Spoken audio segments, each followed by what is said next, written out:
Sa mundong puno ng sekreto, kailan pa kaya makakalabas sa ganitong buhay si Nolan?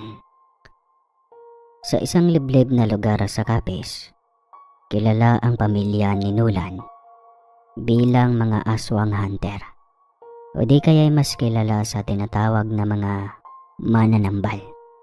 Lumalaban din ang mga ito sa mga aswang, kaya upang mapaastig ang palayaw ng angka nila sa naturang baryo, ginawa na lamang nila itong mga aswang hunters. Lahat ng mga kabaryo nila na nabiktima na ng aswang, engkanto, maligno at mangkukulam ay sa kanila lumalapit. Mabilis lamang kasi nila itong mapagaling at malabanan ang mga kampo ng kadiliman. Isa sa nagmana ng ganitong kakayahan ang ama ni Nolan, na siyang nasa katandaan na noong mga panahong iyon. Nais na nga sana nitong ipamana sa kanyang nag-iisa na lang na anak ang pagiging manggagamot. Ngunit nakita niyang hindi pa kaya ng binata dahil sa kalampahan nito. Oo, kilala si Nolan sa baryo nila bilang isang lampang lalaki. Siya lamang ang naiiba sa kanyang mga lalaking pinsan. Matatakotin at mahina kasi si Nolan. Maski isang balde ng tubig, hindi nito kayang buhatin ng matagal. Takot din ito sa mga aswang, multo, o kahit sa kwento-kwento na wala namang katotohanan. Nang dahil sa kanyang kalampahan, binigyan siya ng mga tao sa baryo ng Palayaw na Nolan Lampang Agi. Bata pa lamang noon si Nolan nang mawalan siya ng kapatid. Kitang-kita ng dalawang mga mata niya kung paano tangayin ng rumaragas ang ilog noon ang kanyang nakababatang kapatid. Hindi rin nakita ang katawan nito sa ilog. Sinubukan din ng tatay niya na hanapin ang nawawalang bangkay nito gamit ang pagiging albularyo, ngunit hindi rin ito nakita. Doon lamang nabuhay ang takot sa katawan ni Nolan. Simula noon, tila nawala ang tapang sa kanyang pagkatao. "Nolan anak, samahan mo nga akong mamalengke sa bayan," pag-aaya ng nanay ni Nolan. Kaagad namang itinago ng binata ang litrato nila ng kanyang kapatid. Ngunit hindi niya alam na naabutan pala siya ng kanyang ina. Pagkalingon ng binata sa likuran kung nasaan ang pintuan ng kanyang silid, nandoon ang kanyang nanay Erlenda. May hawak-hawak na mahabang pitaka at malungkot na nakatingin sa binata. Tumikim si Nolan bago tumayo at lumapit sa ina. Niyakap naman siya kaagad ng ginang. Doon niya naramdaman na kahit ang kanyang nanay, hindi pa rin nakalimot sa pagkamatay ng kanyang kapatid. "Alam kong nagpapahinga na ang kapatid mo kung nasaan man siya. Ayaw na ayaw niyang nakikita kang malungkot, hindi ba?" Malumanay na tanong ng ginang. Tumango-tango lamang si Nolan sa sinabi ng kanyang ina. Pagkalabas nila ng bahay, kaagad na kinantsawan si Nolan ng mga batang naglalaro sa tabi ng daan. Paulit-ulit nilang sinisigaw ang Nolan Lampang Agi habang nagtatawanan at naghahabulan. Kaagad naman itong sinuway ni Nanay Erlinda, ngunit mas lalo lamang itong nilakasan ng mga bata. "Nay, tara na po, hayaan mo na sila," wika ni Nolan. Nagmatigas naman si Erlinda at pinulot ang putol na sanga ng kahoy bago ito iwinasiwa sa mga bata. Doon lamang natigil ang mga ito sa pangangantsaw sa binata. Ngunit bigla rin namang dumating ang tatlong ginang na galit sa ginawa ni Erlinda. Hoy Erlinda, ano yung ginagawa mo ha? Sinasaktan mo ba ang mga anak namin? Sigaw ng isang ginang habang nakapamewang pa ito. Tumaas naman ang kilay ni Erlinda. Ang mga anak ninyo ang nangungupal sa anak ko. Aba, bagay lang nasaktan yung mga yan. Napakasasama na mga ugali. Bulyaw ni Erlinda sa tatlo. Hoy, totoo naman kasing lampay ang sinulan. Bakit hindi mo maamin sa sarili mo? Nagpalaki ka ng buto ng demonyo. Pweh, magsama kayong mag-ina. Mga lampa. Sigaw ng isa bago kinaladkad palayo ang kanilang mga anak. Niyaya naman kaagad ni Nolan ang ina upang hindi na uminit ang tensyon sa dalawang pagitan. Ayaw niya kasing nasasangkot sa gulo ang mga magulang, lalo na tungkol sa kanya. Nang kumalma si Aling Erlinda, doon lamang ay napagtanto na muntik na siyang makipag-away. Ayaw na ayaw niya sanang pumasok sa kahit anong gulo dahil sa reputasyon ng angka ng kanyang asawa ang nakasalalay doon. Ngunit hindi niya rin maiwasan ito dahil anak na niya ang inaapi ng mga tao. Nang makarating sila sa palengke, nagsimula nang mamili si Erlinda, samantalang si Nola naman ay hawak ang mga basket na lalagyanan ng mga bibilhin nila sa palengke. Habang nag-aantay matapos ang ina sa pagbili, napalingon si Nolan sa matandang nagbebenta ng langis. Nasagi kasi ito ng tumatakbong lalaki, dahilan upang matumba ang matanda at ang mga paninda nito. Dali-dali namang nilapitan ni Nolan ang matanda at tinulungan ito. Pinulot niya isa-isa ang mga natumbang bote ng langis bago inalalayan ang matanda sa pagtayo nito. Nako iho, maraming salamat sa kabutihan mo. Pagpapasalamat ng matanda. Wala ho yun lo, mag-iingat po kayo sa susunod ha. Nakangiting sagot ni Nolan. Akmang aalis na sana siya nang bigla siyang hawakan ng mahigpit ng matanda sa braso. Parating ang magandang plano ng tadhana sa iyo, iho. Nakangiting saad ng matanda bago tuluyang bitawan ang kanyang braso. Tumango-tango na lamang si Nolan at dali-daling bumalik sa kanyang ina. Tapos na rin kasi itong bumili at siya na lamang ang inaantay upang ilagay ang mga binili nito sa puyong hawak niya. Saan ka ba galing, nak? Tanong ng ina nang makalapit siya. Tinulungan ko lang po yung matandang nagtitinda ng langis, nay. Natumba kasi kanina, sagot ni Nolan. At inilagay na ang pinamili ni Erlinda sa puyo. Napatingin naman si Erlinda sa paligid, ngunit wala siyang nakikitang matandang nagtitinda ng langis. Anong matanda? Wala namang nagtitinda ng langis dito, nak. Nagtatakang tanong ni Erlinda. Napatigil naman si Nolan at tinignan ang pwesto kanina kung saan niya nakita ang matanda. Ngunit ang ikinabigla ng matanda, wala na ito roon. Natawa naman si Erlinda at inihabilin sa anak na huwag siyang magtitiwala kahit kanino. Lalo na't kilala si Nolan bilang anak ng albularyo. Maraming kalaban na kampo ng kadiliman ang mga ito. Nang makauwi ang mag-ina, kaagad namang pinaigib si Nolan ang kanyang amang si Tando.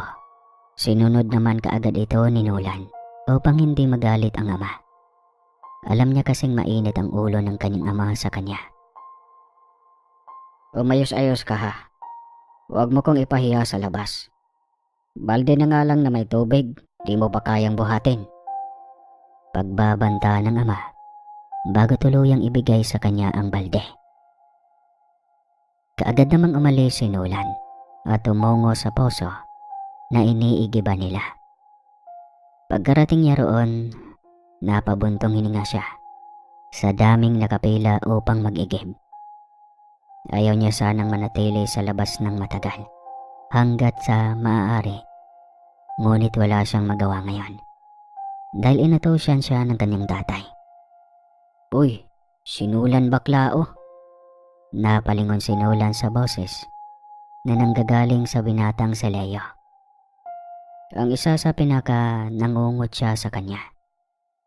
Paborito kasi siya nitong asarin simula pa dati. Nalapitan siya ng binata at kaagad na tinapik ng malakas sa balikat na siyang ikinagulat ni Nolan. "Kumusta bakla? Balita ko nakipag-away na naman ang mama mo dahil sa'yo." "Pambihira." Natatawang sambit ni Leo habang nakaakbay kay Nolan. Napalunok naman ang sariling laway si Nolan at hindi na lamang umimik pa. "Hindi sumasagot ang bakla ko." Natatawang wika pa rin ni Leo. Nagsihalakhaka naman ang lahat ng taong nakarinig. Tinabig naman kaagad ni Nolan ang kamay ni Leo at akmang aalis na lamang upang makaiwas sa gulo nang bigla siyang itulak ng malakas ng binata. Dahilan upang madapa siya sa mga putik. Rinig na rinig niya ang tawanan ng lahat. Kitang-kita niya rin kung paano siya pagtawanan ng mga ito. "Nolan, bakla! Lampa!" sigaw ni Leo. Nagsigawan din ang lahat na akala mo'y nakikipagrally dahil sa sigawan nila. Nang makakuha ng pagkakataon si Nolan na makatayo, kaagad siyang tumakbo papalayo sa mga ito. Hindi niya alam kung saan siya tutungo. Basta gusto lang niya na tumakbo ng tumakbo. At nang makaramdam siya ng pagod, kaagad na rin naman siyang napatigil sa pagtakbo. At doon na lamang niya napagtanto na dinala siya ng kanyang mga paa sa abandonadong ilog kung saan namatay ang kanyang kapatid. Napaupo na lamang si Nolan sa isang gilid at doon humagulgol.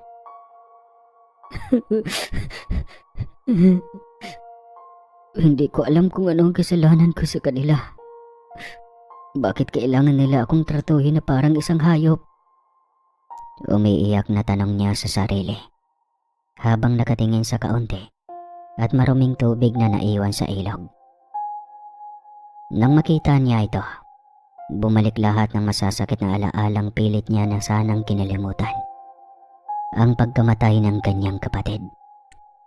Wala siyang ibang sinisisi kundi ang kanyang sarili.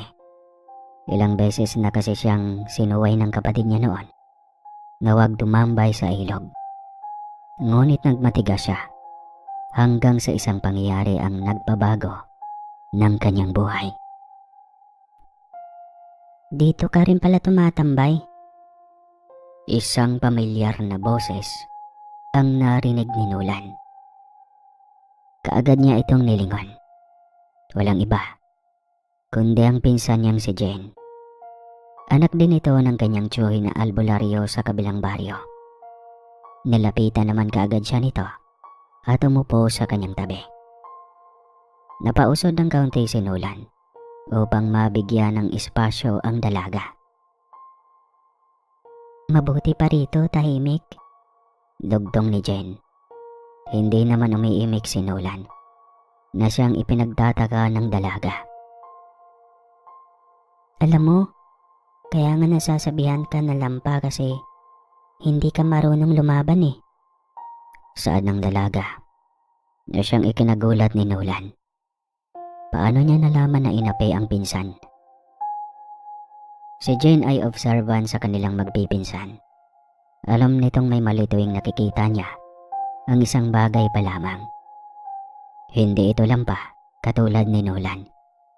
Mas lalaki pa nga kumilos at makipaglaban si Jane kaysa sa binata. Sinanay kasi siya ng kanyang ama. Kaya naman, walang basta-basta makakatalo rito. Tatlong magpipinsan lamang sila. 4 sana kung hindi namatay ang kapatid ni Nolan. Si Jane, Nolan, at Paulo. Parehas na only child ang dalawa. Magkakapatid ang kanilang mga ama. Kaya naman nasa tadhana talaga nilang tatlo ang magmana ng magiging albularyo ng mga ito. Si nanay na si Paulo at Jane ang kanilang mga ama sa iba't ibang panggagamot at pakikipaglaban kumbate espiritual. Kaya naman masasabi mong handa na talaga ang mga ito na maging albularyo sa kanilang lugar at lumaban sa kampo ng kadiliman. Tanging sinulan lamang ang naiwang lampa sa kanila. Magkakalayo ang mga baryo nila. Napagpasyan kasi ng angka nila na huwag silang magsama-sama sa iisang baryo upang maprotektahan din ang ibang lugar na nangangailangan ng kanilang tulong. Naniniwala kasi sila na sila ay ipinadala at binigyan ng kapangyarihan ng Diyos upang tumulong sa sangkatauhan. Paano ka nga pala nakarating dito? Ang layo kaya ng inuuwian mo? Tanong ni Nolan sa pinsan. Natawa naman ng bahagya ang dalaga. Nakasanayan ko ng dumalaw-dalaw sa malalayong lugar ano. Ang sarap kaya maglakad-lakad. Sagot ni Jane. Hindi ka ba natatakot? Babae ka pa naman. Baka kung ano ang mangyayari sa iyo habang gumagala ka. Dugtong ni Nolan. Kita sa mukha nito ang pag-aalala. Humahalakhak naman si Jane sa narinig mula sa kanyang pinsan. Nakakatawa ka talaga. Kahit kailan Nolan, no? Ako? Babae lang? Hindi ano? Kayang-kaya kitang patumbahin ngayon din. Tsaka ano ka ba? Kaya ko kayang magpatumba ng 5 lalaki sa isang iglap lang. Tsaka dito kasi yung tambayan ko kapag ayaw ko makipagsalamuha sa mga tao. Pagpapaliwanag ni Jane. Tumango-tango naman si Nolan at hindi na lamang sumagot. Uy, maayos na tanong na to ha. Bakit ba lampa ka? Tanong ni Jane. Napatingin naman si Nolan dito at bumuntong hininga. Hindi niya alam kung paano sagutin ang tanong nito. Bakit nga ba lampa siya? Bakit nga ba hindi niya kayang ipagtanggol ang sarili? Doon lamang niya naalala ang nangyari sa kanyang kapatid. Sa muli, namuo ang kanyang pagkatakot sa buong katawan. Napansin din naman kaagad ni Jane na tila tumahimik si Nolan. Kaya naman hindi na niya lamang pinilit pa ang binata na sagutin ang kanyang tanong. Bagkus, nag-isip na lamang siya ng ibang pag-uusapan nila. Di bali, wag mo nang sagutin kung hindi ka komportable. Nga pala, naniniwala ka ba na may mga anak na engkanto sa mundong ito? Tanong ni Jane. Oo naman. Base sa mga nababasa ko, may mga tao talagang inaanakan o may anak na engkanto. Hindi lang nila alam. Sagot ni Nolan. Ha? Paanong hindi nila alam? Eh di ba matutukoy kaagad yun ng mga albularyo? Sunod-sunod na tanong ni Jane. Hindi naman lahat natutukoy na ng mga manggagamot. Malay mo, ikaw anak ng tikbalang. Tapos dito mo lang pala alam. Pagbibiro at pananakot ni Nolan sa pinsan. Nasampal naman siya ng bahagya ni Jane sa balikat. Nang matapos silang mag-usap, napagpasya ni Jane na gumala sa bahay ng binata. Ihahatid na lamang niya ito upang hindi mapagalitan ng kanyang ama si Nolan. Dumaan na rin sila sa poso upang magigib na. Mabuti na nga lang pagbalik nila roon. Wala nang taong nag-iigib sapagkat ang haling tapat na rin naman. Pagkarating sa bahay, kaagad sinalubong ni Erlinda ang anak sa pag-aalala. Akala niya kasi kung ano na ang nangyari rito dahil sa katagalan ng binata. Nako tita, ang dami kasi mga tao sa poso kanina. Pagpapalusot ni Jane nang marinig ni Tando ang boses ng kanyang pamangkin. Dali-dali siyang lumabas at inaya ito sa loob. Kitang-kita sa mukha nito at tuwa at excitement nang makita si Jane. Yun ang hindi pa naranasan ni Nolan sa kanyang ama. Kung hindi kasi pagsisimangot, galit na mukha ang ipinapakita ni Tando sa binata. Kaya hindi masisisi ni Nolan ang sarili kung naiinggit siya sa kanyang mga pinsan. Mabuti at napadaan ka rito. Saktong-sakto. Bangos na sinigang ang ulam namin. Dito ka na rin kumain ng tanghalian. Uwi ka ni Tando sa dalaga. Lumawak naman ang ngiti ni Jane nang marinig ang paborito niyang ulam. Nang makaupo na silang lahat sa pagkainan, kaagad namang inihain ni Erlinda ang pagkain at nagsimula na silang magdasal bago lamanan ang kanilang mga tiyan. Kumusta ang kapatid kong si Jaime? Ayos ba ang pagsasanay sa'yo? Tanong ni Tando kay Jane. Opo. Palagi niya akong sinasanay na manggamot, kumuha ng mga halambang gambot tsaka makipaglaban. Ngayong araw lang hindi kasi pahinga raw muna ako. Sagot ni Jane bago sumubo ng kanin. Mabuti kung ganon. Etong akin, hindi ko masanay-sanay. Kasi nga lampa. Sagot ni Tando habang umiling-iling. Tahimik naman si Jane at napatingin sa nakayukong si Nolan. Ay, Tito, pwede ko bang ipaalam si Nolan sa'yo? Isasama ko sana siya sa pagsasanay namin ni Papa. Pagpapaalam ni Jane. Napatingin naman si Nolan sa pinsan at binigyan ito ng nakakapagtakang muka. Itong si Nolan? Ay nako, wag na iha. Mapapahiya ka lang sa kalampahan yan. Mas mabuti pang mag-focus ka sa pagsasanay mo. Darating ang araw na ikaw na ang hawak sa pagiging albularyo ng papa mo. Tiyak, marami na namang kampo ng kadiliman ang babangga sa'yo kapag nalaman nila na may bago ng albularya. Mahabang paliwanag ni Tando. Tumangaw-tango na lamang si Jane, samantalang si Aling Erlinda naman ay hinimas-himas ang likod ng kanyang anak na si Nolan. Halata pa rin kasi sa mukha nito ang pagkalungkot. Nang matapos silang mananghalian, nagpaalam naman si Tando sa tatlo na tutungo lamang siya sa bahay ng kanyang kumpare. Magpapahilot kasi ito at tila na engkanto habang nangangahoy sa kakahuyan. Tumango lamang si Aling Erlinda at inihatid ang asawa bago sinarado ang pintuan at tumungo sa kanilang silid. Samantala, dinala naman ni Nolan si Jane sa kanyang kwarto. Wala rin naman kasi silang pagtatambayan sa labas dahil tanghaling tapat at nakakaantok ang terik na araw. Naisa nang magpahinga ni Jane. Ngunit nang makita niya ang mga litrato ng dati niyang namatay na pinsan, natahimik na lamang siya.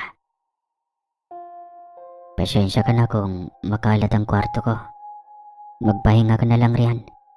Asikasuhin ko lang tong silid ko. Sambit ni Nolan. Nolan, hindi pa rin ba nakikita ang bangkay ni Nancy hanggang ngayon? Nagtatakang tanong ni Jane habang tinitignan ang mga litrato ni Nancy na nakasabit sa silid ni Nolan.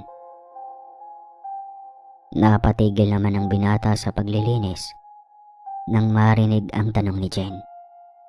Bumuntong hininga siya bago sinagot ang tanong nito. Hindi. Sa kahit anong paraan, hindi pa rin nakita ang bangkay ng kapatid ko. Kahit tagtuyo, wala talaga. Malungkot na sagot ni Nolan. Alam mo, magkamukha kayo ni Nancy. Siguro kung buhay siya, hindi ka lang pa ngayon. Saad ni Jane. Napakibit balikat naman si Nolan. Hindi niya alam pero bakit tuwing may tinatago siya ay nalalaman kaagad ni Jane. Biro lang. Ito naman, masyadong seryoso. Natatawang dugtong ng dalaga. Ngunit napatahimik lamang siya nang makitang hindi natawa si Nolan. Kinahaponan, nagpaalam ng dalaga kay Erlinda na uuwi na. at baka gabihin pa siya sa daan. Ipinasuyo niya rin sa ginang ang kanyang pagpapasalamat at pagpapaalam sa kanyang tiyuhi na si Tando. Ngumiti naman si Aling Erlinda at pinag-ingat ang dalaga bago siya bumalik sa kanyang ginagawa. Nay, kung susubukan ko bang ipagtanggol ang sarili ko, papayagan na ako ni tatay na si Tito ang sasanay sa akin. Tanong bigla ni Nolan sa kanyang ina. Hindi niya alam kung paano siya nagkaroon ng interes sa sinabi ni Jane kaninang tanghali. Ay nako, hindi syempre. Mas gusto niyang siya ang magsasanay sa'yo. Mapapahiya siya sa kanyang mga kapatid kapag doon ka pa magpasanay. Sabihin wala siyang kwenta. Sagot ni Erlinda. Tumango-tango naman si Nolan. Tsaka anak, huwag kang magpapa-epekto sa mga sinasabi nilang lampa ka. Tandaan mo, may kanya-kanya tayong kakayahan. Naintindihan mo ba? Kung hindi mo pa kaya ngayon, huwag mong i-pressure ang sarili mo. Paliwanag ni Aling Erlinda sa anak. Naudlot ang pag-uusap nila nang biglang dumating si Tando. Kita sa mukha nito ang pagod. Hoy Nolan, kunan mo nga ako ng mainom. Huwag kang tumungangar yan. Batuhin kita Bulyaw ni Tando sa anak. Dali-dali naman kumuha ng tubig si Nolan sa kusina at ibinigay ito sa kanyang tatay. Umuwi na ba si Jane? Hoy, makinig kayong dalawa. Ayaw na ayaw kong dumagdag kayo sa problema ko. Nabalitaan ko na nakipag-away ka raw, Erlinda. Ipinagtanggol mo na naman tong lampa mong anak. Galit na tanong ni Tando at dinoro-doro si Nolan. Itinigil naman ni Erlinda ang ginagawa at nilapitan si Nolan upang protektahan dahil alam niyang masasaktan ito ni Tando kapag katagalan. Huwag mong dinuro-duro ang anak natin. Ano ka ba, Tando? Hindi ba pwedeng ipagtanggol ko tong anak natin sa mga walang modo na yon? Kung makakutsa sila sa anak ko, akala nila kung sino sila. Sigaw ni Erlinda. Tinataasan mo na ako ngayon ng boses. Hoy, makinig ka. Lahat ng sinasabi nila rito ay totoong lampang bakla naman talaga yung anak mo. Malakas na sigaw ni Tando sa asawa. Hindi naman napigilan ni Erlinda ang sarili at nasampal niya ng malakas si Tando sa mukha. Akmang babalikan siya ng suntok ng asawa nang isang bato ang tumama sa kamay ni Tando. Napahiyaw siya sa sakit ng dahil dito. Mga boyset kayo! Magsama kayong dalawa! Walang kwenta! Sigaw ni Tando at dali-daling umakyat sa silid. Nagtingin na naman si Erlinda at Nolan dahil hindi nila alam kung saan ang gagaling ang nambato kay Tando. Lumabas kaagad si Erlinda at tumingin sa labas, ngunit wala namang katao-tao. Kinagabihan, nang matapos kumain ng mag-ina, kaagad silang tumungo sa silid ni Nolan. Ayaw kasing matulog ni Aling Erlinda sa kwarto nila Tando sa tampo na nararamdaman niya sa lalaki. Nay, ganyan ba talaga si tatay simula noong nagkakilala kayo? Tanong ni Nolan sa kanyang ina habang hinihilot-hilot niya ang ulo nito. Hindi naman. Malambing ang tatay mo dati. Ewan ko ba kung bakit ganoon siya ngayon? Sagot lamang ni Erlinda. Natahimik si Nolan dahil pakiramdam niya ay siya ang dahilan kung bakit nagkakagulo silang mag-asawa. Nay, ganito rin ba si tatay sa kapatid ko? Tanong ulit ni Nolan. Matulog ka na anak. Maaga pa tayo bukas sa bayan. Bibili ako ng panlinis sa banyo. Pag-iwas ni Aling Erlinda sa tanong ng anak. Hindi na lamang pinilit ni Nolan ang kanyang nanay sa pagsagot ng kanyang tanong. At mas minabuting magpahinga na lamang siya. Nang tuluyan ng dalawin ng antok si Nolan, Napabalikwa siya sa pagbangon nang marinig niya ang pagtawag ng isang di pamilyar na boses sa kanya. Pagkaramdam niya ang sakit sa tenga nito. Mas lalo siyang nagtaka nang makita niya ang paligid na purong puti. Wala rin ang kanyang nanay Erlinda sa hinihigaan nito. Tumayo si Nolan at naglakad-lakad. Hindi niya alam kung patay na ba siya o ano. Basta ang gusto lang niya ay makalabas dito. Habang naglalakad, napaupo si Nolan sa puting sahig nang marinig niya ang malakas na pagsabog. Kasunod nun, ang pagsulpot ng isang lalaki. Napakaputi nito at kasing edad ng kanyang nanay. At isa pa, kamukha niya ito. Maligaya ako sa ating pagkikita. Malumanay na wika ng lalaki. Wala namang nakitang mali si Nolan dito, maliban sa tainga nito na hugis dahon. Doon lamang siya napatakip ng bibig. "Duwende ka ba?" Sigaw na tanong ni Nolan. Napakunot noon naman ang lalaking kaharap niya dahil sa tanong ng binata. "Kailan ako naging duwende? Dahil ba sa tenga ko?" Tanong ng lalaki. "Oh, oo, duwende lang ang may ganyan eh," sagot ni Nolan. Natawa naman ng bahagya ang lalaking kausap niya. "Ako si Lakan. At kung hindi ako nagkamali, Nolan ang iyong pangalan." Pagpapakilala ng lalaki. Napakunot noon naman si Nolan dahil kilala siya nito. "Paano mo nalaman ang pangalan ko?" Tanong ni Nolan dito. Ngunit ngumiti lamang ang lalaki. Kasunod nun, ang paggising ni Nolan sa isang malalim na panaginip. Natagpuan na lamang niya ang kanyang sarili na pawis na pawis. May araw na rin sa labas at wala na rin ang kanyang nanay Erlinda sa hinihigaan nito. Naamoy niya rin ang mabangong tuyo at ginisang itlog na niluluto sa kusina. Pagkalabas niya ng kanyang kwarto, kaagad siyang tumungo sa kusina at doon naabutan niya ang kanyang nanay Erlinda na nagluluto.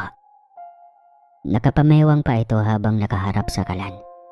Naramdaman siguro ng ginang ang presensya ni Nolan, kaya naman nagsalita siya at pinaupo ang binata upang makapag-almusal na. "Mabuti at gising ka na. Umupo ka na riyan at nang makakain na tayo. Tutungo pa tayo ng bayan," wika ni Aling Erlinda. Lumingon-lingon naman si Nolan sa kusina, ngunit wala ang kanyang tatay Tando. Nasanay kasi siya na sa tuwing umaga, kasabay nila itong kumakain. "Nasaan po si tatay, Nay?" tanong ni Nolan. "Ay nako, pinatawag siya ng Tiyo Felipe mo. Baka iuuwi niya mamaya si Paulo rito," sagot ni Erlinda. Napatango-tango naman si Nolan. Kung matutuloy ang pag-uwi ng tatay niya sa kanyang pinsan na si Paulo, itiyak hindi na naman siya papansinin ng ama. Puro pang mamaliit na naman ang kanyang matatanggap mula rito. Nang matapos kumain, kaagad na gumayak ang mag-ina patungo sa bayan upang mamili ng panlinis ng banyo. Pagkabalik nila, naabutan nilang masayang nagkukentuhan si Paulo at Tando na parabang sila ang mag-ama sa paningin ng mga tao. Doon lamang nakaramdam ng sobrang pagkaingkit si Nolan. Kitang-kita niya kasi ang mga ngiti ng kanyang ama na kailanman ay hindi siya ang naging rason. "Oh, mabuti at nakarating na kayo. Erlinda, lutuan mo nga kami ng makakain ng may silbi ka ha," utos ni Tando sa ginang. Kaagad naman itong sinunod ni Erlinda. Kung hindi lang dahil kay Nolan, siguro hindi na rin siya mananatili pa sa poder ni Tando. Ngunit ayaw niya kasing lumaki si Nolan na walang ama o di kaya ina. Kaya naman lahat ng kaya niyang tiisin ay tinitiis niya. Akmang susundan ni Nolan ang kanyang ina nang biglang tumayo si Paolo at inaya si Nolan na sumali sa pagsasanay. Hindi pa man nakasagot si Nolan nang biglang pigilan ni Tando si Paolo na wag nang ayain pang muli ang binata. Kalampahan lang ang aambag niyan. Wag na, sambit ni Tando. Hindi naman umimik si Nolan at kaagad na tumungo sa kusina kung saan naroon ang ina. Sinalubong kaagad naman siya ng yakap ni Erlinda. Ramdam na ramdam ng ginang ang sama ng loob na nararamdaman ng anak niya. Ngunit wala siyang magawa upang patigilin ang asawa sa pangmamaliit at pang-aapay kay Nolan. Nang matapos magmeryenda, kaagad na dinala ni Tando ang pamangkin na si Paolo sa bukid upang magsanay na makipaglaban sa mga kampo ng kadiliman. Matagal na niya sana itong gustong pagsanayin kasama si Nolan. Ngunit mayroong umaharang sa kanyang puso na wag itong gawin. Wala rin siyang naramdaman na pagmamahal sa binata. Isa pa, lampa ito. Kaya mas lalo lamang umiinit ang ulo niya rito. Ito, salamat pala at pumayag kang sanayin ako ha. Sabi kasi ni Papa, ikaw daw ang pinakamagaling na albularyo sa inyong tatlo. Kaya matagal ko nang gustong magpasanay sa iyo to. Pagpapasalamat ni Paolo kay Tando. Ginulo-gulo naman ng matanda ang buhok niya. Tila natutuwa dahil sa kanyang sinabi. Aba, welcome na welcome kayo palagi ni Jane sa akin. Alam ko naman na kayong dalawa ang susunod na hahawak sa pagiging albularyo at aswang hunter ng mga tatay ninyo. Kaya ikinagagal akong sanayin kayo. Nakangiting sagot ni Tando. Ito, hindi ba't kada henerasyon tatlo ang dapat na magmana ng pagiging albularyo sa angka natin? Bakit dalawa lang kami ni Jane? Naguguluhan na tanong ni Paolo. Wala na kasi si Nancy, ang anak ko. Sayang. Sinulan to. Hindi niyo po ba siya anak to? Tanong ni Paolo. Napaiwas naman ng tingin si Tando at lumunok ng sariling laway. Ay nako, ang dami mo talagang tanong bata ka. Sige na, magsimula na tayo. Pag-iwas ni Tando sa tanong ng pamangkin. Sa kabilang banda, nagpaalam naman si Nolan kay Erlinda na manonood sa kanyang tatay at sa pinsan. Ngunit pinigilan siya ng kanyang ginang dahil alam niyang kapag nakita ni Tando ang binata na nanonood, ay iinit lamang ang ulo nito. Hindi naman po ako manggugulo, Nay. Gusto ko lang pong manood. Titignan ko lang kung kaya ko. Pamimilit ni Nolan. Ay, naku anak naman. Baka magalit lang ang tatay mo sa iyo. Sambit ni Erlinda. Alam ko na. Pasimple lang ako manonood, Nay. Kumbaga, magtatago ako. Sige, Nay, salamat. Sigaw ni Nolan bago kumaripas ng takbo papalabas ng bahay at hindi na napigil ng ginang.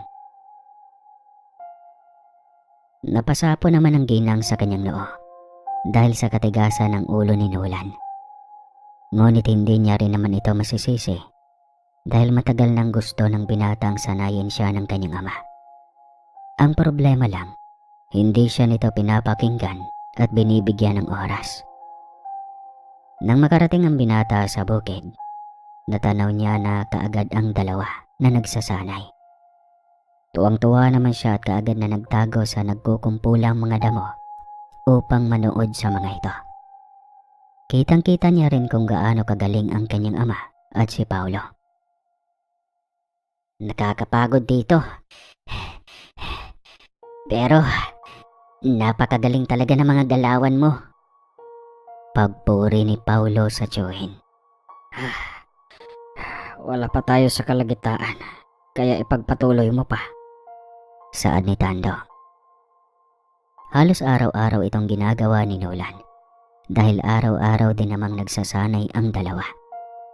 Minsan nga, nais na niyang sabihin sa ama na gusto niya ring sumali. Ngunit hindi pa siya nakakuha ng pagkakataon sapagkat palagi lamang itong galit sa kanya. Sarap talaga ng luto mo, tita. Paboritong-paborito ko kaya itong suman mo, tsaka itong tinulang manok. Pagpuri ni Paulo sa luto ni Aling Erlinda. Tuwang-tuwa naman ang ginang dahil sa narinig mula sa pamangkin. Samantalang si Tando naman ay ginulo-gulo ang buhok ng binata. Ipinaluto ko talaga yan para sa'yo. Siyempre, ilang araw ka na lang dito Basta tandaan mo lahat ng pinag-aralan natin para mas lalo kang lumakas. Wika ni Tando. Napangiti naman ang mapait si Nolan habang pinagmamasdan ng tatlo. Ini-imagine niya tuloy na siya ang nasa pwesto ngayon ni Paulo. Siya ang pinupuri ng ama. Siya ang ipinagluluto ng paborito niyang pagkain at siya ang sinasanay ng kanyang ama. Pero lahat ng yon ay imahinasyon lamang, hindi makatotohanan. Anak Nolan, halika na. Sumabay ka na rito sa amin. Pag-aaya ni Erlinda sa anak. Naglaho naman ang kaninang ngiti ni Tando. Kaya naman kahit gutom na, tumanggi na lamang si Nolan at napagdesisyonan na lumabas na lamang ng bahay upang hindi niya maistorbo ang kasiyahan ng kanyang mga magulang. Paglabas niya, doon lamang unti-unting pumatak ang kanyang mga luha.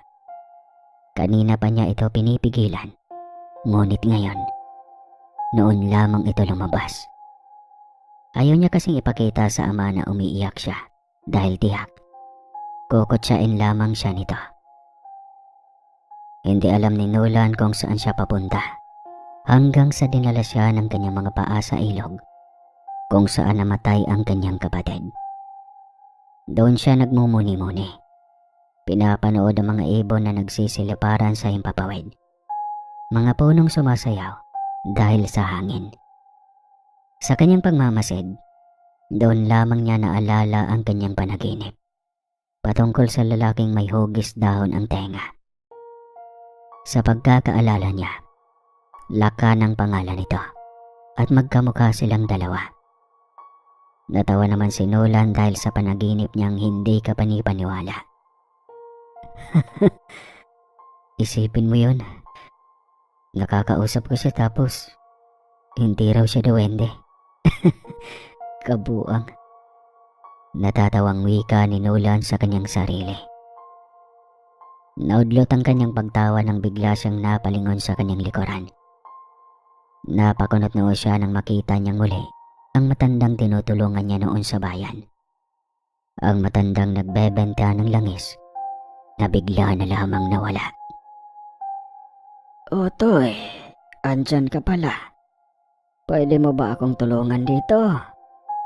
Tawag ng matanda sa kanya. Hindi naman siya kaagad nagdalawang isip at dali-daling tumayo, tsaka tinulungan ng matanda. Nang matapos niyang tulungan ito, kaagad siyang nagtanong dito dahil nakakapagtaka ang biglang pagsulpot ng naturang matanda sa kanyang likuran.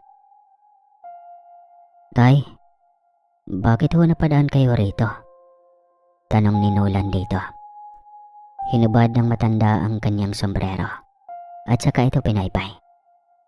Ay, dito kasi ang daanan ko, iho. Sagot nito.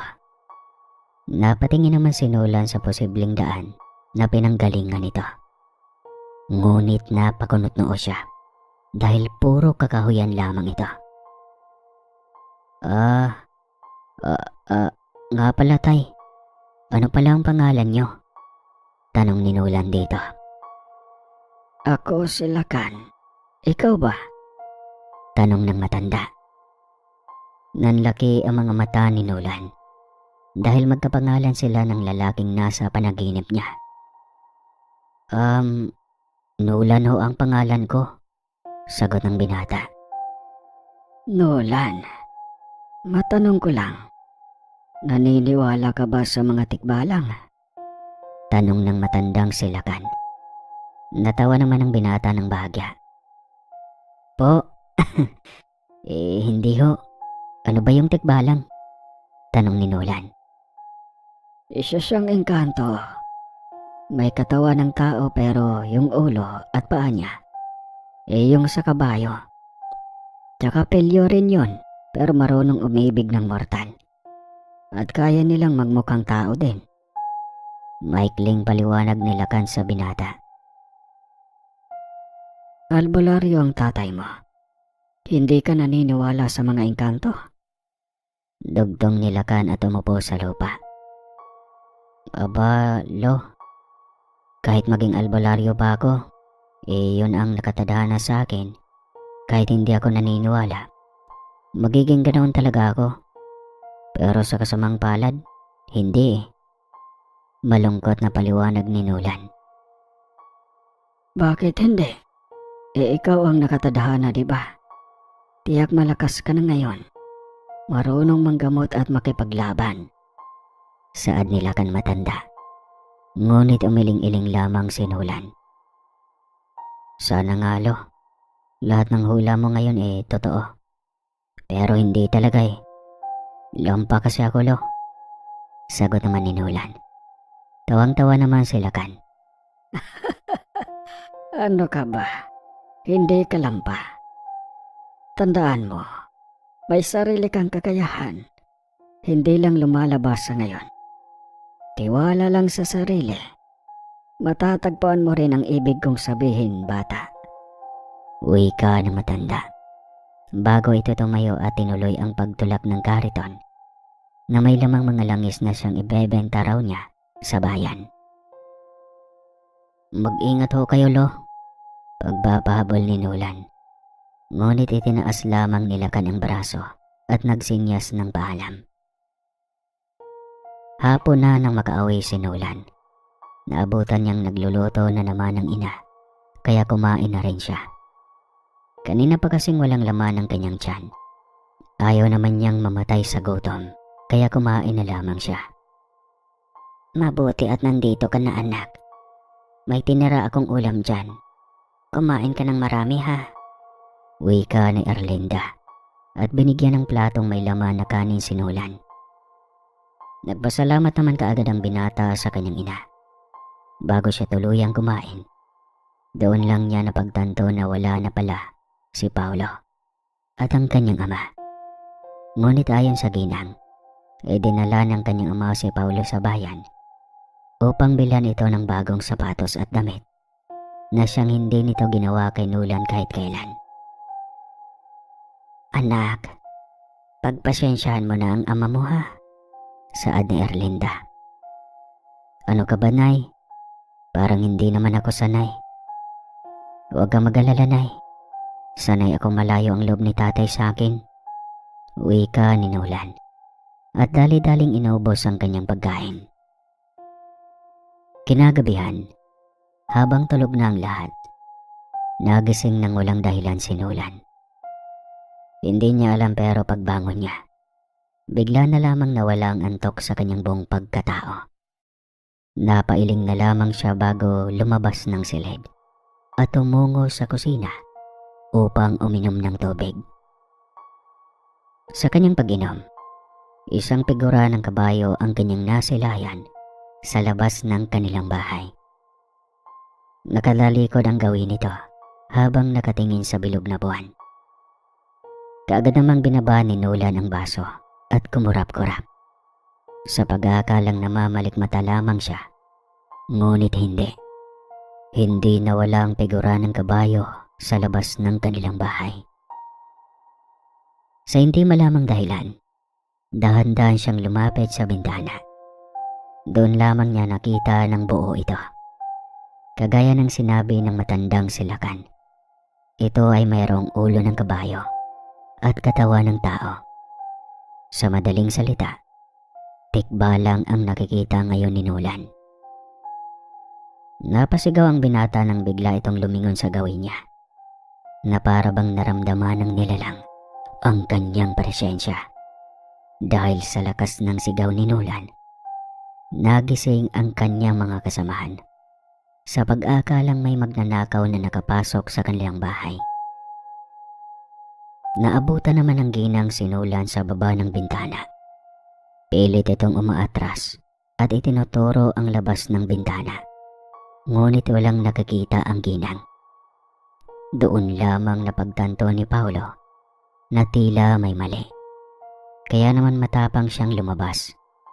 At sa kasamang palad, buntot lamang ng isang kabayo ang kanyang naabutan. Dahil kumaripas na ng takbo ang naturang nilalang. "Ano yon?" tanong ni Tando kay Paulo. "Tiyo, may tikbalang na umaaligid sa labas ng bahay ninyo. Habulin kaya natin?"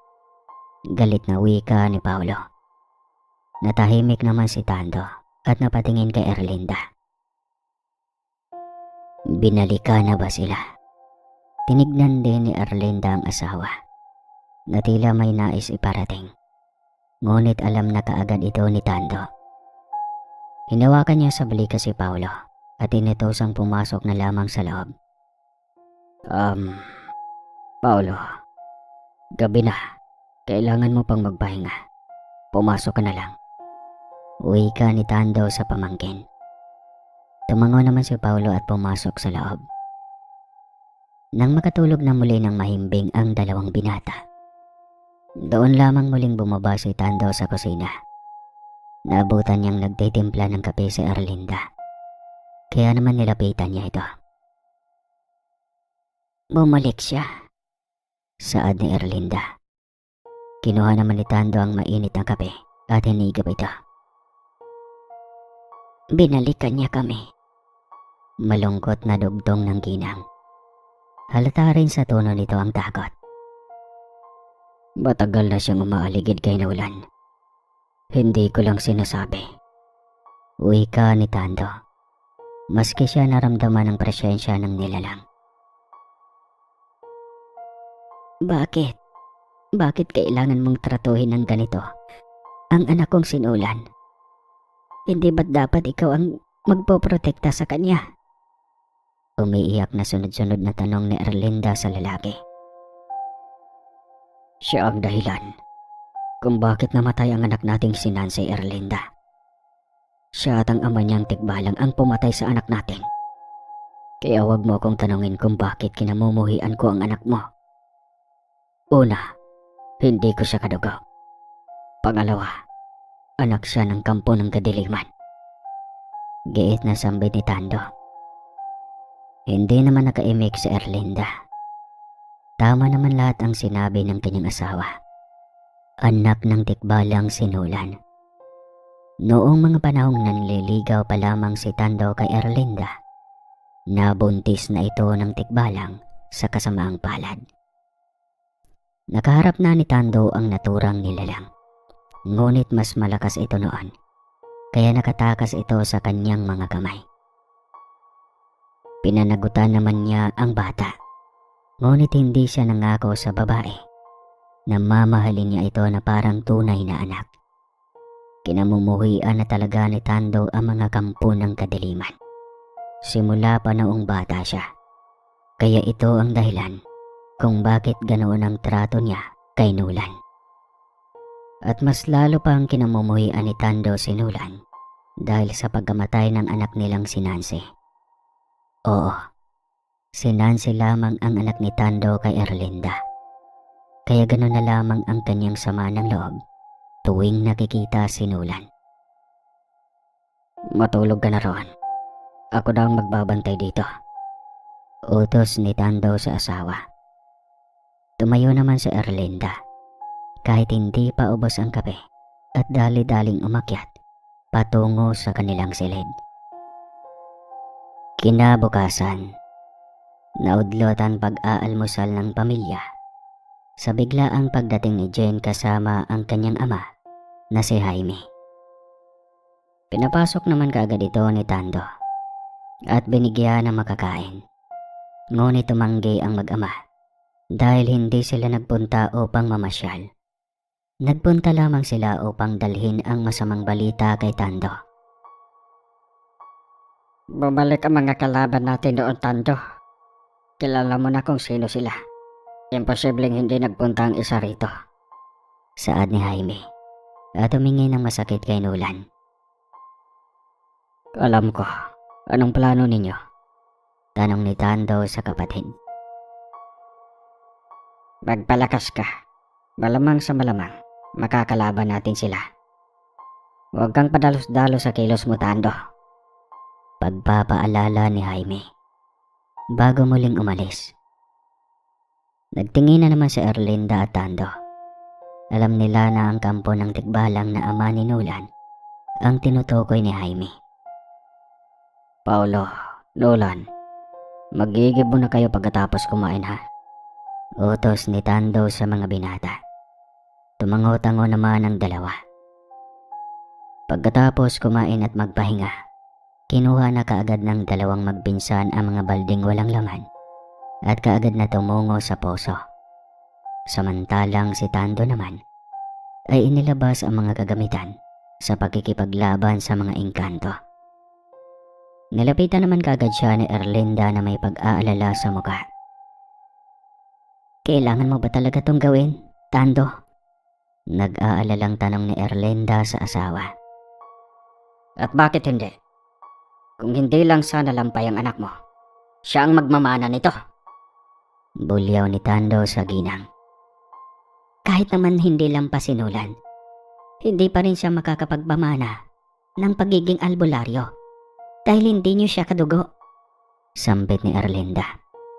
Kadugo o hindi, pwede siyang maging katulad ko, Erlinda. Isa pa, mas makapangyarihan siya kung tutuusin. Dahil mas makapangyarihan ang tikbalang kung may dugo ng tao ang halo nila. Paliwanag ni Tando. Doon lamang napagtanto ni Erlinda na ipinagmamalaki ni Tando ang anak niyang si Nolan. Hindi lamang niya ito nakikita dahil tahimik lamang si Tando sa pagpapakita ng kanyang pagmamahal sa isang tao. Pumapayag na akong sanayin mo siya. Ayokong dumating ang araw na magharap sila ng kanyang ama na wala siyang kakayahang ipagtanggol ang kanyang sarili. Ayokong mawala siya sa akin, Tando. Nagmamakaawa ako. Tulungan mo ang anak ko. Pagmamakaawa ni Erlinda sa lalaki. Doon lamang napangiti si Tando. Ito na ang araw na hinihintay niya. Ang araw na sasanayin ang makapangyarihang albularyo na magmamana ng kanyang pwesto. Nang makabalik ang magpinsan mula sa pag-iigib, kaagad tinawag ni Tando ang dalawa at inaya ang mga ito sa bukid. Kaagad namang tinanong ni Nolan ng ama kung isasama siya nito sa pagsasanay. Ngunit hindi umimik si Tando. Pagkarating nila sa bukid, kaagad inilabas ni Tando ang ekstrang palakol para kay Nolan. Tuwang-tuwa ang binata dahil sa unang pagkakataon, isinama siya ng kanyang ama sa pagsasanay. Sa buong araw na pagsasanay, hindi nakaramdam ng pagod si Nolan. Lahat ng tinuturo ng kanyang ama, nakakabisado niya kaagad. Mas magaling pa siya kay Paulo. Kung tutuusin, kitang-kita rin ito ng kanyang ama. Pagkatapos magsanay, kaagad na tinuro ni Tando sa dalawa kung paano manggamot ang mga nabiktima ng kampo ng kadiliman. Halos 1 linggong nagsanay ang tatlo at sa wakas, lahat ng ito nakuha na ni Nolan. Kuhang-kuha niya kung paano manggamot at umatake ang ama. Kaya naman napabilib ang pinsan niyang si Paulo. Manang-mana ka talaga kay Tio Nolan. Puro ni Paulo sa binata. O siya, magpahinga na muna kayong dalawa. Babalik lang ako. Kukuha ng makakain sa bahay. Saad ni Tando. At kaagad na umalis. Napaupo naman si Nolan sa lupa. Ganoon din si Paulo. Nasubukan mo na bang makipaglaban sa totoong kalaban? Tanong ni Nolan sa pinsan. Natawa naman ang bahagyang binata. Ha? Hindi pa. Siguro yung ibinalita ni Tito Jaime. Doon lang masusubok tong lakas natin. Sagot ni Paulo. Mahirap bang talunin ang mga kampo ng kadiliman? Para kasing ang dali-dali kanila tata eh. Wika ni Nolan. Sa pagkakaalam ko mahirap, sabi ni Papa. Sagot ni Paulo na siyang ikinailing ni Nolan. Pagbalik ng ama niya, may dala-dala itong merienda para sa kanilang tatlo. Tuwang-tuwa naman ang magpinsan habang kumakain. Tay, salamat pala rito ha. Pagpapasalamat ni Nolan. Tuwang-tuwa kasi siya sapagkat ngayon lamang niya naranasan na makabanding ang kanyang tatay Tando. Tumango lamang ang matanda bago isinubo ang pagkain. Kinahaponan, sabay na umuwi si Paulo at Nolan. Napag-usapan nila kung paano nila matatalo ang paparating na panganib sa kanilang buhay. Ang tanong, kaya nila ito? Nang makaaway ang magpinsan, naabutan nilang maraming tao sa bahay ni Nolan. Dali-dali namang pumasok ang dalawa. Kaagad na tinignan kung sino ang pinagkakaguluhan. Ngunit nanlaki ang mga mata ni Nolan nang makitang nakahandusay sa sahig ang kanyang ina, habang hawak-hawak ng kanyang tatay Tando ang walang buhay nitong katawan. Magbabayad ang may kagagawa nito! Sigaw ni Tando habang umahagulgol sa labi ng kanyang asawa. Unti-unting napalahod si Nolan dahil sa panghihina ng kanyang mga tuhod. Nabitawan niya rin ang dala niyang palakol na ginamit niya sa pagsasanay sa pagsiba. Hindi niya alam kung totoo ba ito o panaginip lang. Ngunit nang maramdaman niyang tumutulo ang kanyang luha, doon lamang siya nagpakawala ng isang malakas na sigaw at hagulgol. Makalipas ang ilang araw, halos hindi makausap ni Paulo ang pinsan. Ipinatawag niya rin si Jane upang tulungan siyang asikasuhin si Nolan dahil tila ilang araw na itong nawala sa sarili magmula nung namatay ang kanyang ina sa hindi malamang dahilan. Hindi pa sinabi ni Tio Tando kung ano ang ikinamatay ni tita? Tanong ni Jane habang pinupunasan ng basang bimpo ang braso ni Nolan. Hindi pero ayon sa nakita ko, parang sinakyan ng kung anong mabigat na tao o bagay si Tia. Balik kasi yung likod niya, tapos may mga pasarin sa muka, balikat at tiyan. Yun bang parang sinipa ng kabayo? Paliwanag ni Paulo. Napaisip saglit si Jane. Doon niya lang naalala ang nabasa niya patungkol sa isang tikbalang. Base sa kanyang libro, ang tikbalang ay kayang manakit na mga mortal. Kaya nitong saktan ng tao sa likod hanggang sa mapagod, mabali ang buto at mag-collapse. Kaya rin itong manipa, manuntok o mangalmot gamit ang kanyang mga kuko. Hindi kaya tikbalang ang may gawa nito kay Tia? Tanong ni Jane. Doon lamang napabalik sa wisyo si Nolan nang marinig ang sinabi ng pinsan. Tikbalang. Pag-ulit niya ng tanong. Tumango-tango si Jane. Doon lamang tumayo si Nolan. Tumungo siya sa kanyang silid. Sinunda naman kaagad siya ng dalawang pinsan. At doon natagpuan nilang may kinakalkal si Nolan sa isang baul sa kanyang silid. Lumapit sila rito at nakita ang iba't ibang sandata na siyang ikinamangha ng dalawa. May mga arnes, sibat o bolo ang makakita sa laman ng baul. Noong kinalkal pa ni Nolan ang naturang baul, doon lumabas ang tatlong anting-anting na kung tawagin. Ito ay isang buhok ng tikbalang na siyang ikinagulat ng dalawa. Paano ka nagkaroon yan? Nagtatakang tanong ni Paulo. Binigay ito sa akin ng namayapa nating lolo. Sabi niya, magagamit ko raw ito sa tamang panahon. Hindi na ako nagtaka kung bakit tatlo ang ibinigay niya. Ibig sabihin, tatlo tayo ang binigyan niya nito. Paliwanag ni Nolan. Pag-uwi ni Tando at Jaime, laking pagtataka nilang dalawa nang madatnan ang tatlo na tila may pinaghahandaan. Nakasuot ang mga ito ng kwintas na gawa sa buhok ng tikbalang. May mga armas day na mga ito katulad ng arnes at iba pa. Anong nangyayari? Tanong ni Jaime at napalingon naman si Jane. Pa, Buo na ang desisyon namin. Siguro sapat na tong lahat ng natutunan namin sa inyo.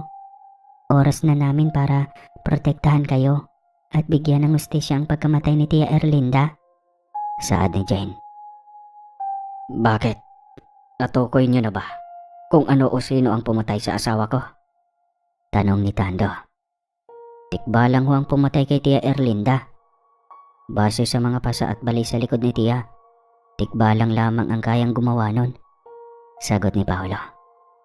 Hindi gagawin ang tikbalang na yun sa asawa ko. Bakit niyo mo pinagbibintangan yon? Galit na tanong ni Tando. Hinawakan naman ni Jaime sa balikat ang kapatid upang kumalma ito. Bakit mo ipinagtatanggol ang demonyong yon, Papa? Galit na tanong ni Nolan. Delikado ang lagay ninyo. Kung kakalabanin niyo yon, matatalo lang kayo. Sigaw ni Tando sa tatlo. Bakit umiiwas ka sa tanong ko? Giit na tanong ni Nolan sa ama. Doon lamang napabuntong hininga si Tando at napasabunot sa kanyang sariling mga buhok. Nagtingin na naman si Jane at Paolo sa ikinikilos ng kanilang tiya. Makinig ka. Ang tikbalang na yon ay siyang tunay mong ama, Nolan. Oo, hindi kita anak. Hindi kita kadugo. Noong panahon na nililigawan ko ang iyong ina, nabuntis siya ng tikbalang na siyang may gusto sa kanya. Kaya naman nung nalaman ito ng mga magulang ni Erlinda, nangingi sila sa akin ng pabor na kung pwede, panagutan kita at tulungan kong ilayo ang anak nila sa tikbalang. Ngunit hindi ako nangako sa mga ito na ituturing kita bilang sariling anak dahil labag yun sa aming mga albularyo na tanggapin ang isang sanggol na kagagawa ng tikbalang, ang immortal na kalaban namin. Isa pa, hindi ikaw ang dahilan ng pagkamatay ng kapatid mo, kundi ang ama mong tikbalang ang may kagagawa nun dahil gusto niyang kunin kayo sa akin. Mahabang paliwanag ni Tando sa anak. Hindi naman makapaniwala si Jane at Paolo sa narinig, lalong-lalo na si Nolan. Ngunit hindi siya nagpatinag sa kanyang emosyon. Kahit sino pa siya sa buhay ko, wala akong pakialam. Nanay ko ang binawian niya ng buhay, ang tanging kakampi ko sa buhay.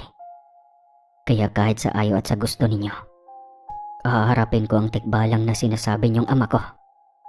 Sambit ni Nolan. Napailing-iling naman si Tando habang nakaupo sa mahabang upuan. Dinala na rin siya ni Jaime ng mainit na kape upang pampakalma sa matanda. Alam kong naging mahirap ang sitwasyon mo ngayon. Huwag mong kalimutan na nandito kaming mga kapatid mo. Wika ni Jaime. Salamat. Kung ikaw ang tatanungin ko, ipapamana mo na ba kay Jean ngayon ang pagiging albularyo mo? Tanong ni Tando sa kapatid. Oo naman. May tiwala ako sa anak ko. Kasing lakas niya ako. Baka nga malagpasan pa niya ako eh. Sagot ni Jaime sa kapatid. Kinabukasan, nagtaka ang tatlong magpinsan kung bakit pinatawag sila ng kanilang mga ama. Maski si Paolo, nagulat dahil nandoon na rin ang kanyang ama. Pinatawag namin kayo upang sabihin sa inyo na ang kwintas na simbolo ng pagiging albularyo ay buong puso naming ipapasa sa inyo. Buong tiwala namin ay ibinigay namin sa inyong tatlo dahil ito na ang panahon upang ipakita ninyo ang lakas ng albularyo sa henerasyon ninyo. Mahabang paliwanag ni Jaime. Nagtingin na naman ang tatlo na may tuwa sa kanilang mga mukha. Napatili pa si Jane. Sabay-sabay inilabas ng tatlong magkakapatid ang tatlong kwintas na naging simbolo ng pagiging albularyo. Sabay-sabay ding lumapit ang tatlo sa kanilang mga ama at buong pusong isinuot ang kwintas. Nang maisuot nila ito, tila isang kapangyarihan ang pumasok sa kanilang katawan dahil sa kakaibang lakas ng enerhiya na pumasok dito. Kinagabihan, hindi pa rin makatulog si Nolan habang nakatingin sa suot-suot na kwintas. Ang daming tanong sa kanyang utak na gusto niyang bigyan ng sagot, ngunit hindi niya alam kung papaano. Napabalikos naman siya sa pagbangon at lumapit sa bintana ng kanyang silid. Doon nagmumuni-muni siya hanggang sa isang figura ng tao.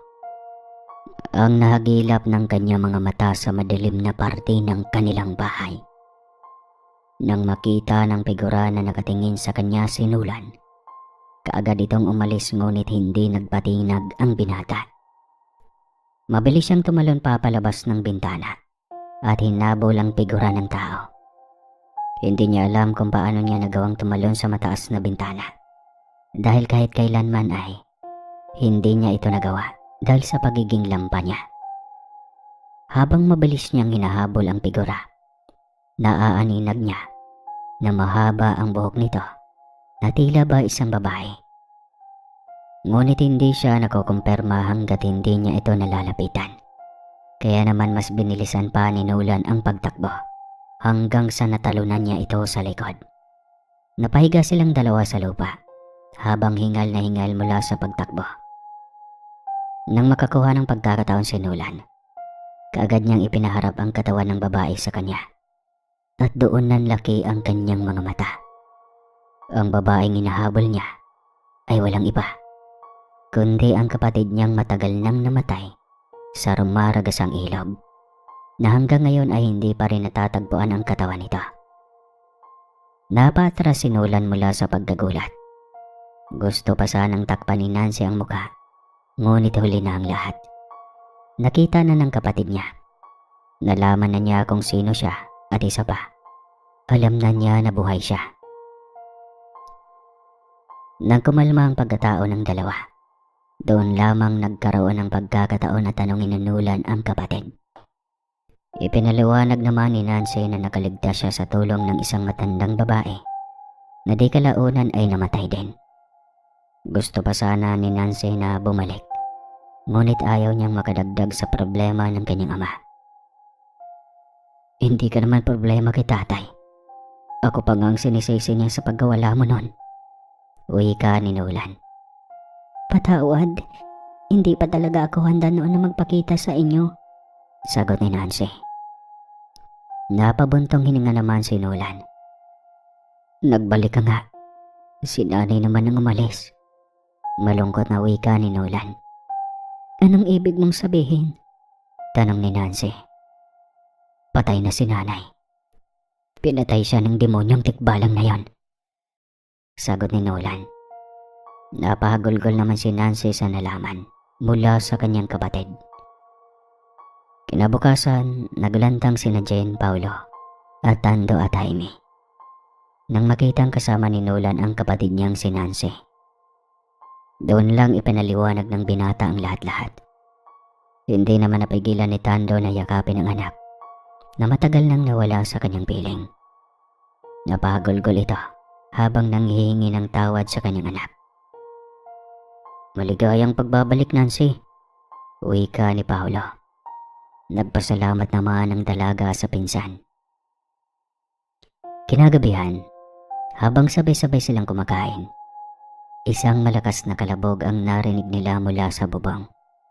Napatingin naman si Jaime sa lanang ginawa nito at doon napagtanto na kumukulo ito. Nandito na sila. Kaagad naman napaalerto ang lahat. Kanya-kanya silang kuha ng kani-kanilang mga armas at kaagad naganda upang umatake. Matapang naman na lumabas si Tando at doon. Sandamakmak na mga tikbalang ang tumambad sa kanya na siyang ikinagulat niya. Sumigaw naman si Tando at doon na lumabas ang magbinsan. Sila ang nakipaglaban sa mga alagad ng tikbalang. Mga demonyo! Sigaw ni Jane at umatake. Itinaas niya ang kanyang sibat. Samantalang si Paulo naman ay sinasabuyan ng asin ang mga ito. Hindi naman nakakuha ng pagkakataon ng mga tikbalang upang makapag-atake sa kanila. Samantala, nang bumalik si Tando sa loob ng kanilang bahay, nanlaki ang mga mata niya dahil hawak-hawak ng tikbalang na silakan ang kanyang anak na si Nancy. Walang malay ang dalaga at hawak-hawak ng nilalang ang liig ni Nancy. "Ibaba mo ang anak ko," sigaw ni Tando. "Bakit? Anak sa anak, Tando," sambit ni Lakan na tikbalang. "Wala akong ginagawang masama sa anak mo, Lakan. Isa pa, pinatay mo ang asawa ko," sigaw ni Tando. "Hindi ko kasalanan kung bakit nagpumulit siyang lumaban. Mahal ko siya. Pero mas mahal ko ang respeto na dapat binibigay sa akin," wika ni Lakan. "Bakit? Diyos ka ba para respetuhin at sambahin? Wala kang kwentang nilalang," sigaw ni Tando. Itinapa naman ni Lakan ang walang malay na katawan ni Nancy at kaagad na umatake kay Tando. Mabuti na lamang at nakailag ang matanda. Inilabas naman ni Tando ang kanyang sibat at iyon ang ginamit sa pag-atake kay Lakan. Ngunit nang matamaan sa dibdib ang tikbalang, mas lalo itong nagalit. Lumabas ang presensya ni Lakan at mabilis na sinuntok sa tiyan sabay sipa kay Tando. Sa pagkakataon na ito, hindi na nakailag pa ang kawawang matanda dahil sa kahinaan na naramdaman niya. Hindi na niya kasi suot ang kwintas ng pagiging albularyo. "Ano? Lalaban ka pa?" sigaw ni Lakan sa matanda. Nang makalapit ang nilalang sa matanda at akmang pipisatin na ito gamit ang kanyang kabayong mga paa, isang palako lang tumama sa kanyang likod na siyang ikinahiyaw niya sa sakit. "Wala akong pakialam kung ikaw ang tunay kong ama," sigaw ni Nulan. Mas lalong nanggalaite sa galit si Lakan at dali-daling sinugod ang binata. Kaagad namang umiwas si Nulan sa pag-atake ng nilalang. Samantalang si Tando naman ay pilit na gumagapang papalapit sa kanyang anak na si Nancy. Nais niya itong protektahan sa pangalawang pagkakataon, kahit na buhay pa niya ang kapalit. "Hindi ka marunong gumalang sa iyong ama," sigaw ni Lakan sa binata. "Hindi ikaw ang tunay kong ama. Oo, sa'yo ako nang galing. Pero si Tatay Tando ang tumayo sa pagkaama sa akin. Kapangyarihan ko lang naman ang nais mong kunin, hindi ba? At kapag wala na akong silbi, papaslangin mo rin ako, katulad ng ginawa mo kay nanay." Sigaw din ni Nulan. Hala, magsigawan kayo. Tumalo ng mataas ang binata at kaagad na sinipa ang tikbalang. Tumilapo naman ito papalabas, dahilan upang masira ng malaki ang pader ng kanilang bahay. Lahat ng mga nilalang at dalawang pinsan ni Nulan ay nagulantang sa pagkatilapo ni Lakan. Doon, napagtanto nila na kagagawan pala ito ni Nulan. Mas lalong naging agresibo ang mga alagad ni Lakan at kaagad na lumapit sa kanilang pinuno upang protektahan ito. Nagsihiyawa ng mga ito at tila galit na galit sa ginawa ni Nulan sa kanilang pinuno. Mas lalo namang natuwa ang binata dahil nakikita niyang nahihirapan ang nilalang na pumaslang sa kanyang ina. "Nulan, kami nang bahala sa mga demonyong ito. Ikaw na sa pinuno nilang mas demonyo," utos ni Paolo. Tumango naman si Nulan bago mabilis na tumakbo patungo kay Lakan. Hindi naman niya pinansin ang mga alagad nito na humaharang sa kanya dahil lahat ito ay nalagpasan niya. Nang makaharap niya muli sa Lakan, kaagad niya itong pinaulanan ng atake. Ngunit sa pagkakataong ito, nakakaiwas na ang tikbalang. Nang makakuha ng pagkakataon si Lakan, malakas niyang sinuntok at sinipa si Nulan. Napahiyaw naman sa sakit ang binata at kaagad na napatilapon. Hindi naman kaagad nakatayo si Nulan dahil mabilis siyang inapakan ni Lakan sa likod. Doon napahalakak ang tikbalang sa pag-aakalang nasa kanya na ang pagkapanalo laban sa mga albularyong kalaban niya. "Kaya nga sinasabi ko sa'yo, huwag kang magsalita ng tapos," wika ni Lakan habang tumatawa. Hindi pa tapos ang laban. Sigaw ni Jaime at kaagad na sinaksak si Lakan sa dibdib.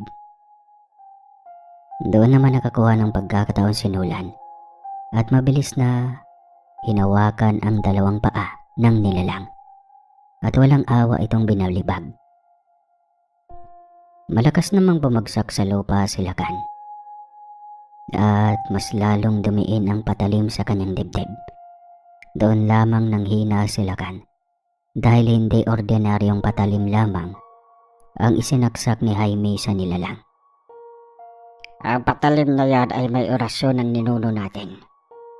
Isang beses lang niyang pwedeng gamitin. Kaya mas mabuting wag nang tanggalin sa katawan ng nilalang na yan ang saksak. Saad ni Jaime. Lumapit naman si Nolan sa nangihinang si Lakan at malakas niyang tinapakan ang patalim na nakasaksak sa dibdib ng nilalang. Napahiyaw naman sa sakit si Lakan. Napansin naman ni Nolan ang unti-unting pagbabago ng anyo ni Lakan at doon, nasilayan niyang muli ang mukha ng matanda na nagbebenta ng langis sa palengke. Hindi mo ako mauuto, saad ni Nolan. Inilabas ng binata ang kanyang huling sandata, ang anting-anting na may halong buhok ng tikbalang. Kaagad niya itong pinasuot sa nilalang. Mas lalong lumakas ang hiyaw ni Lakan at doon, unti-unting naglaho ang katawan nito na parang bula. Ganoon din ang mga alagad nito. Unti-unting naglaho hanggang sa sila na lamang ang natira. Dali-dali namang binalikan ni Nolan ang kanyang tatay Tando. Ngunit nanghina muli ang kanyang tuhod dahil labi na lamang ng kanyang tatay ang naabutan niya. Naubusan siya ng dugo, pero nanghingi siya ng tawad sa iyo bago siya nabawian ng buhay. Wika ni Jaime. Napagulgol naman si Nolan dahil sa nangyari. Nagulat si Jean at Paulo kaya dali-dali silang pumasok sa loob ng bahay. Doon nila napagtanto na wala na pala ang kanilang tiyo Tando. Kaya naman kaagad nilang dinamayan si Nolan sa nangyari. Ilang araw ang makalipas nang matapos ilibing si Tando sa tabi ng libingan ni Erlinda. Nagbago ang buhay ng magkapatid na Nolan at Nancy. Napagdesisyon na nilang ibenta ang bahay at magbagong buhay na sa syudad na matagal na nilang pinapangarap na dalawa. Sigurado ka bang tatalikuran mo ng pagiging albalaryo? Tanong ni Jane sa pinsan. Hindi naman sa ganon. Manggagamot pa rin naman ako pero hindi rito. Wika ni Nolan. O siya, pumapayag na kami sa pag-alis ninyo. Basta mag-iingat kayo ron ha. Tawag lang kayo rito kung may kailangan kayo. Handa kaming tumulong sa inyo. Wika ni Paulo. Tumango-tango naman si Nolan. Kaagad nagpaalam ang dalawang magkapatid nang dumating na ang bus na patungo sa airport kung saan sila sasakay. Mag-iingat kayo, sigaw ni Jane. Ngumiti naman si Nancy at Nolan bago nagpaalam sa dalawa nilang pinsan. Makalipas ang ilang taon, napagtapos ni Nolan si Nancy at ang kanyang sarili sa pag-aaral. Kinuha niya ang kursong doktor, samantalang si Nancy naman ay isang flight attendant. Ngunit kahit nakamit na nila ang kanilang mga pangarap, hindi pa rin nila nakakalimutan ang nangyari ilang taon na ang makalipas. Hindi rin tinalikuran ni Nolan ang pagiging albularyo na ipinamana sa kanya ng kanyang tatay Tando. Pagkatapos ng kanyang trabaho, diretso kagad si Nolan sa kanyang silid at pinagmamasdan ang litrato ng kanilang pamilya. Ito na lamang ang kopya na mayroon siya. Kaya naman iniingat-ingatan niya ito ng sobra-sobra.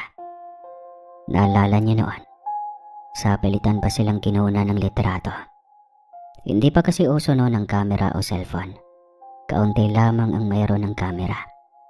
Kaya naman nung narinig ni Erlinda na may libreng kuha ng litrato, pinilit niya ang tatlo upang kahit papano ay may buo silang litrato.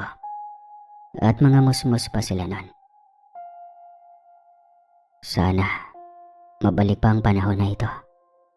Wika ni Nolan habang pinupunasan ng sariling luha. Naudlot ang kanyang pag-iyak nang biglang tumunog ang kanyang cellphone. Kaagad naman niya itong sinagot.